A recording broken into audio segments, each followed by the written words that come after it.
Hello people, welcome back to Hima's happy hub. ఈరోజు మనం బెండకాయ కర్రీ విత్ రైస్ చేసేసుకుందాం. సో ఫస్ట్ మీడియం కట్ చేసుకున్న బెండకాయలు వాష్ చేసుకొని పక్కన పెట్టుకోవాలి. అండ్ దెన్ ప్యాన్లో 2 టేబుల్ స్పూన్స్ ఆఫ్ ఆయిల్ వేసుకొని హీట్ అయిన తర్వాత ముందుగా వాష్ చేసుకొని పెట్టుకున్న బెండకాయలని వేసేసుకోవాలి. వేసుకొని కలిపేసి కొంచెం దాన్ని మగ్గనివ్వాలి. బెండకాయలు సాఫ్ట్ అయ్యేంత వరకు మనం దాన్ని స్టవ్ పైనే ఉంచాలి. సాఫ్ట్ అయిన తర్వాత మధ్యలో మీరు చెక్ చేసుకోవచ్చు. నేనంటే ఫస్ట్ టైం ఈ కర్రీ ట్రై చేస్తున్నా కాబట్టి చాలా ట్రయల్సే చేసిన అది చెక్ చేయడానికి సాఫ్ట్ అయిందా లేదా అని. మధ్యలో కొంచెం కలిపిన తర్వాత ఇప్పుడు నాకు అర్థమైంది అది సాఫ్ట్ అయిపోయింది. సో నేను తీసేసి పక్కన పెట్టుకొని మళ్ళీ అదే ప్యాన్లో ఆయిల్ హీట్ చేసేసుకొని నేనైతే 2 టేబుల్ స్పూన్స్ ఆఫ్ ఆయిల్ పోసిన. సో ఆ 2 టేబుల్ స్పూన్స్ ఆఫ్ ఆయిల్లో 1 టీ స్పూన్ ఆఫ్ ఆవాలు, ఇంకా కొంచెం ఆవాలు వేసిన, నాకు ఎందుకో తగ్గినట్టు అనిపించింది. తర్వాత 1 టీ స్పూన్ ఆఫ్ జీలకర్ర, రెడ్ చిల్లీస్ అండ్ మేథి వేసేసుకొని పచ్చిమిర్చి, కరివేపాకు ఫ్రెష్గా కడుక్కొని పెట్టుకొని అవి కూడా మిక్స్ చేసేసి కొంచెం ఇంగువ యాడ్ చేయాలి. యాడ్ చేసిన తర్వాత మిక్స్ చేసుకోవాలి. మిక్స్ చేసి అందులో కొంచెం ఒక 2 ఆనియన్స్ కట్ చేసుకొని పక్కన పెట్టుకొని ఆనియన్స్ అందులో వేసేసుకోవాలి. నేనైతే సన్నగా కట్ చేయడానికి ట్రై చేసిన, ఇలా వచ్చింది.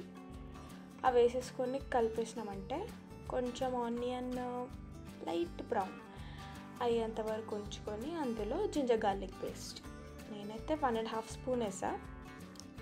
ఐ థాట్ అదే బాగుంటుంది. 1.5 స్పూన్ వేసిన తర్వాత అందులో 1 టమాటో కట్ చేసి వేసేసుకోవాలి. టమాటో కూడా సన్నగా కట్ చేయాలి. కట్ చేసి వేసేసుకొని మిక్స్ చేసుకోవాలి. మిక్స్ చేసుకున్న తర్వాత అందులో 1 teaspoon of salt and 1 teaspoon of పసుపు వేసి 2 teaspoons of red chilli powder, తర్వాత 1 టీ స్పూన్ ఆఫ్ ధనియా పౌడర్ మీ టేస్ట్ ప్రకారం వేసుకోవచ్చు. వేసి మళ్ళీ మిక్స్ చేసుకోవాలి. మిక్స్ చేసుకొని కొంచెం అది మనం లిడ్ పెట్టేసి మరిగేంత వరకు ఉంచుకోవాలి. నేనైతే ఒక 10-20 మినిట్స్ వరకు అయితే ఉంచేసుకున్నా. ఫ్లేమ్ కొంచెం లోలో పెట్టుకొని నేను ఫ్రై చేసిన, ఎందుకంటే ఫస్ట్ టైం కదా, సో పాడవద్దు. తర్వాత నేను ముందే చింతపండు నానబెట్టుకున్నా కొంచెం వాటర్లో. ఆ వాటర్ అంతా దాని నుంచి ఎక్స్ట్రాక్ట్ చేసి అందులో వేసేసుకుంటే ఆ పులుసు అనేది దానికి పట్టుకోవాలి. అందులో నేను మళ్ళీ కొంచెం బెల్లం యాడ్ చేసా, ఒక చిన్న ట్విస్ట్ కోసం. బెల్లం యాడ్ చేసిన తర్వాత ఇప్పుడు ఆ వెజ్జీస్కి అంతా ఆ పులుసు అనేది వచ్చేంత వరకు మరగాలి. అంటే ఒక 10-15 మినిట్స్ అయితే నాకు పట్టింది. అందులో నేను మళ్ళీ ముందుగా ఫ్రై చేసుకొని పెట్టుకున్న బెండకాయలు యాడ్ చేసేసిన. మిక్స్ అయితే బాగానే చేసిన, ఎందుకంటే కర్రీ అంతా బెండకాయలకు పట్టుకోవాలి కదా, అది పాయింట్. మంచిగా మిక్స్ చేసుకొని నాకైతే కొంచెం పులుసు తక్కువైనట్టు అనిపించింది. మీరు మీ టేస్ట్ ప్రకారం ఇంకా కొంచెం పులుసు యాడ్ చేసుకొని అందులో రెడ్ చిల్లీ పౌడర్ కూడా యాడ్ చేసుకోవచ్చు. అంతా మిక్స్ చేసుకున్న తర్వాత మళ్ళీ లిడ్ పెట్టేసి అది బాగా మరగనిచ్చేసి నేనైతే మధ్యలో చెక్ చేసిన.